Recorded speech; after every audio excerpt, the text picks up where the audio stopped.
حضرت ادریس علیہ السلام کا شمار انبیاء میں ہوتا ہے اور قرآن مجید میں ان کا ذکر ہوا ہے۔ حضرت ادریس علیہ السلام کو اللہ تعالیٰ نے نبی بنا کر مبعوث فرمایا اور ان کو خاص مقام و مرتبہ عطا کیا۔ انہیں علم و حکمت میں کمال حاصل تھا اور کہا جاتا ہے کہ انہوں نے قلم اور علم الحساب گنتی کی بنیاد ڈالی۔ حضرت ادریس علیہ السلام نے لوگوں کو اللہ کی عبادت، نیکی اور حق کی تلقین کی اور انہیں برائی سے روکا۔ حضرت ادریس علیہ السلام کی زندگی کا سب سے نمایاں واقعہ ان کا رفع جسمانی ہے۔ روایتوں میں آتا ہے کہ اللہ تعالیٰ نے انہیں ایک خاص مقام عطا کرنے کے لیے آسمان پر اٹھا لیا۔ قرآن میں بھی سورہ مریم کی آیت نمبر 57 سے 58 میں ان کے مقام و مرتبے کا ذکر ہے۔ حضرت ادریس علیہ السلام اللہ تعالیٰ کے تیسرے نبی تھے جو حضرت آدم علیہ السلام اور حضرت شیث علیہ السلام کے بعد نبوت کے جلیل القدر منصب پر فائز ہوئے۔ مورخین کے مطابق آپ علیہ السلام کی ولادت بابل عراق یا مصر کے شہر منف میں ہوئی۔ حضرت ادریس علیہ السلام کا اصل نام انوخ تھا، جبکہ قرآن کریم اور احادیث مبارکہ میں حضرت ادریس علیہ السلام کو ادریس کے نام سے پکارا گیا ہے۔ روایات کے مطابق حضرت ادریس علیہ السلام نے دنیا میں لوگوں کو سب سے پہلے لکھنے، پڑھنے اور تعلیم حاصل کرنے کا درس دیا، بلکہ اپنی زندگی کا بیشتر حصہ اسی درس و تبلیغ میں صرف کیا۔ چنانچہ لوگ آپ علیہ السلام کو ادریس یعنی درس دینے والا کہہ کر پکارنے لگے۔ آپ علیہ السلام کا حضرت شیث علیہ السلام کی 5ویں پشت سے تعلق تھا اور آپ علیہ السلام کا شجر نسب یوں ہے: ادریس علیہ السلام بن یارد بن محلائل بن کنین بن انوش بن شیث بن آدم علیہ السلام۔ حضرت شیث علیہ السلام کا انتقال ہوا تو کچھ عرصے بعد ان کے پیروکار بہت محدود تعداد میں رہ گئے۔ قابیل کی اولاد نے کفر و شرک، بدکاری و بے حیائی کا بازار گرم کر رکھا تھا۔ زناکاری اور شراب نوشی عام تھی۔ پاکیزہ رشتوں کی پہچان ناپید ہو چکی تھی۔ بتوں کی پوجا اور آگ کی پرستش ہو رہی تھی۔ گویا دنیا پر شیطان اور اس کے حواریوں کا راج تھا۔ حضرت آدم علیہ السلام اور حضرت شیث علیہ السلام کی قائم کردہ شرعی حدود اور احکامات الہی کو پامال کیا جا رہا تھا۔ یہ وہ وقت تھا کہ جب اللہ تعالیٰ نے اس بگڑی قوم میں ایک نبی مبعوث کرنے کا فیصلہ کیا اور اس عظیم منصب کے لیے حضرت شیث علیہ السلام کی نسل سے حضرت ادریس علیہ السلام کا انتخاب فرمایا۔ حضرت ادریس علیہ السلام میں وہ تمام خوبیاں بدرجہ اتم موجود تھی جو اللہ تعالیٰ کے نبی میں ہونی چاہیے۔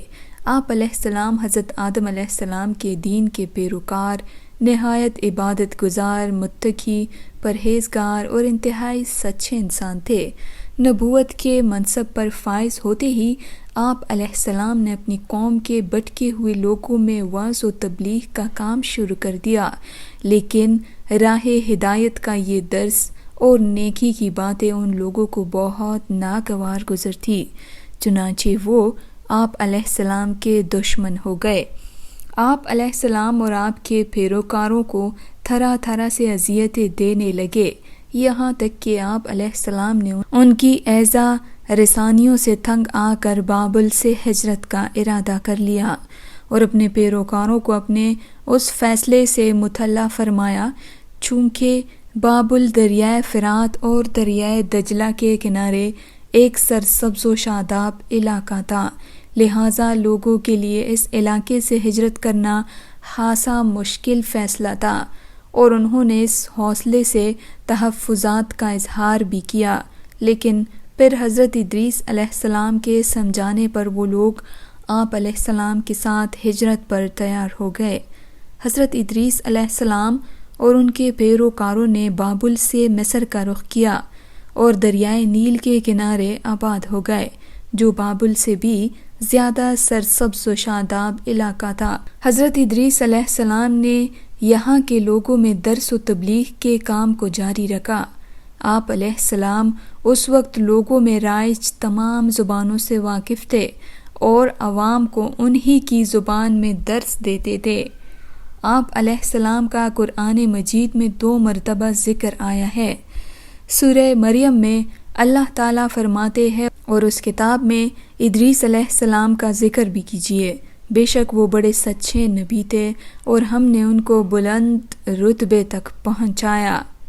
نیز سورہ انبیاء میں اللہ تعالیٰ نے فرمایا اور حضرت اسماعیل علیہ السلام اور حضرت ادریس علیہ السلام اور حضرت ذوالکفل کا تذکرہ کیجیے، یہ سب ثابت قدم رہنے والے لوگوں میں سے تھے۔ قرآن کریم کی معروف و مستند تفسیر معارف القرآن کے مطابق حضرت ادریس علیہ السلام حضرت نوح علیہ السلام سے 1000 سال پہلے پیدا ہوئے۔ اللہ تعالیٰ نے آپ علیہ السلام کو نبوت کے مرتبے پر سرفراز فرمایا اور آپ علیہ السلام پر 30 صحیفے نازل فرمائے۔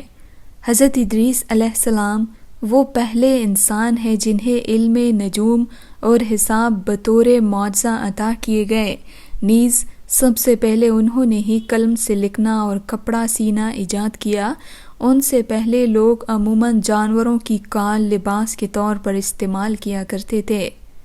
پھر یہ کہ سب سے پہلے ناپ تول کے طریقے بھی آپ علیہ السلام ہی نے متعارف کروائے اور اسلحہ بھی آپ علیہ السلام کی ایجاد ہے۔ آپ علیہ السلام نے اسلحہ تیار کر کے بنو قابیل سے جہاد کیا۔ علامہ بن اسحاق کا کہنا ہے کہ دنیا کا سب سے پہلا شخص جس نے قلم سے لکھا حضرت ادریس علیہ السلام ہے۔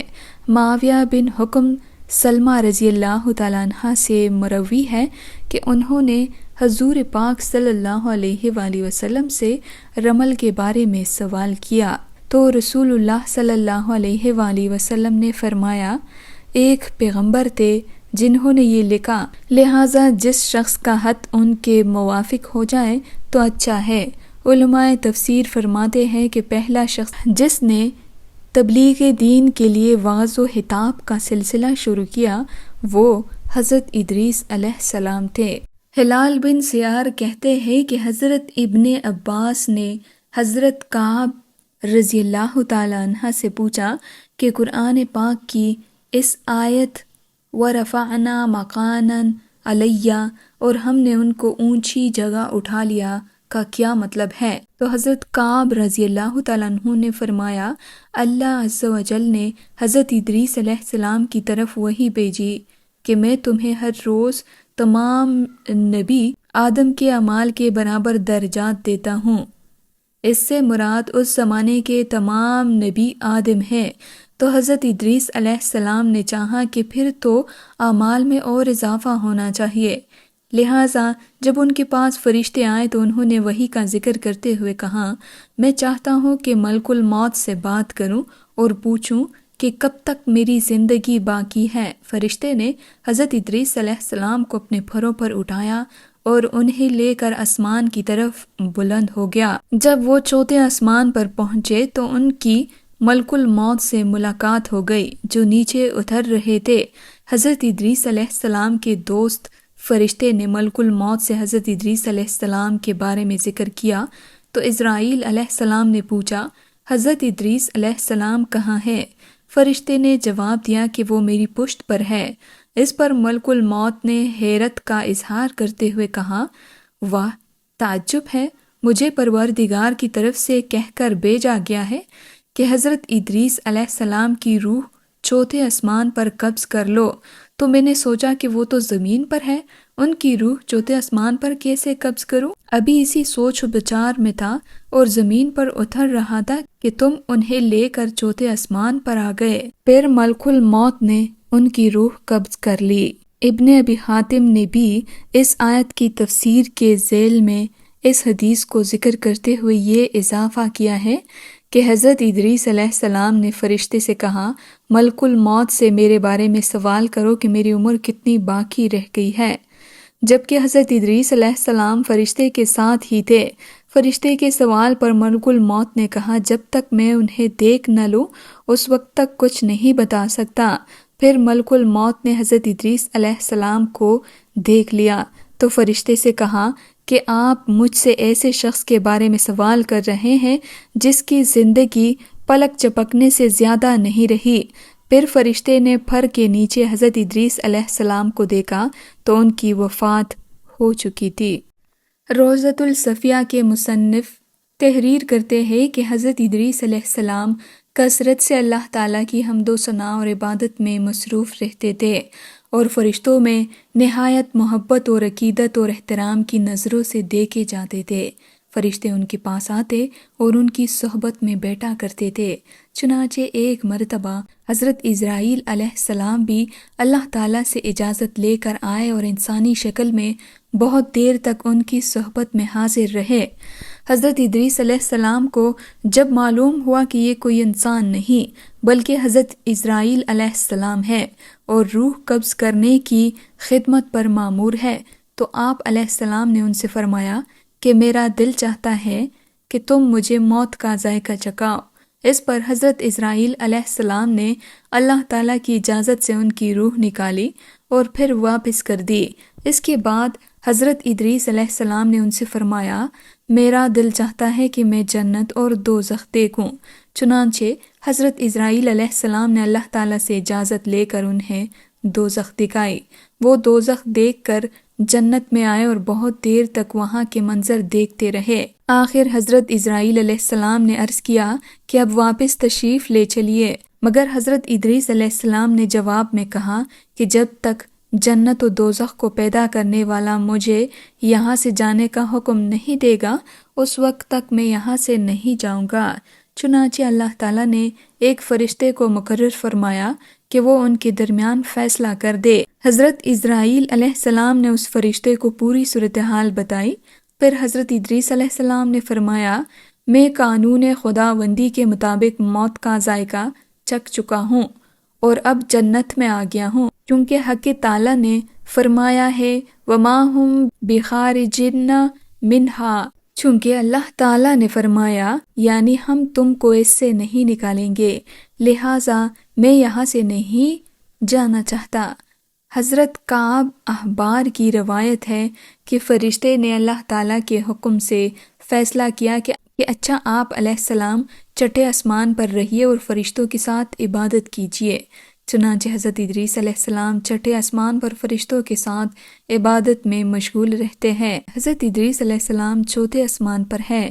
مجاہد رحمۃ اللہ علیہ اور دیگر بہت سے علماء کرام کا یہی قول ہے۔ حضرت ظہری رحمۃ اللہ علیہ نے بھی حضرت انس رضی اللہ تعالیٰ عنہ سے مروی معراج کی حدیث نقل کی ہے کہ جب نبی کریم صلی اللہ علیہ وآلہ وسلم معراج کی رات چوتھے آسمان پر پہنچے تو وہاں آپ صلی اللہ علیہ وآلہ وسلم کی ملاقات حضرت ادریس علیہ السلام سے ہوئی، جنہوں نے حضور پاک صلی اللہ علیہ وآلہ وسلم کو دیکھ کر فرمایا، مرحبا صالح بھائی اور صالح نبی۔ حضرت ادریس علیہ السلام کی زندگی میں دو چیزیں بہت نمایاں ہیں، ایک وعظ و تبلیغ اور دوسری آل کابیل کے ساتھ جہاد، چونکہ انہیں وعظ و تبلیغ میں ملکہ حاصل تھا۔ چنانچہ ان کی پہلی کوشش یہی رہی کہ وعظ و نصیحت سے آل کابیل راہ راست پر آ جائے اور دنیا برائیوں سے پاک ہو کر ایک اللہ کی عبادت کرنے لگے، لیکن شیطان نے ان لوگوں کو پوری طرح اپنی گرفت میں لے لیا تھا۔ جب آپ علیہ السلام ان سے اللہ تعالیٰ کی وحدانیت کی بات کرتے، ایک اللہ کی عبادت کی نصیحت کرتے، برائیوں کو چھوڑنے کی تلقین کرتے تو یہ باتیں ان لوگوں کو بڑی ناگوار گزرتی اور آگ بگولا ہو کر انہیں اذیتیں دیتے، تمسخر اڑاتے، پتھر مارتے۔ دراصل ایک طویل عرصے تک شیطان کے زیر اثر رہ کر یہ لوگ شرک و کفر اور برائیوں کی دلدل میں گردن تک دھنس چکے تھے۔ دنیا واضح طور پر دو گروہوں میں تقسیم ہو چکی تھی، ایک شیطان کے پیروکار اور دوسرے اللہ رب کائنات کے ماننے والے۔ حضرت ادریس علیہ السلام اس صورتحال پر بڑے دل گرفتہ اور پریشان رہا کرتے تھے۔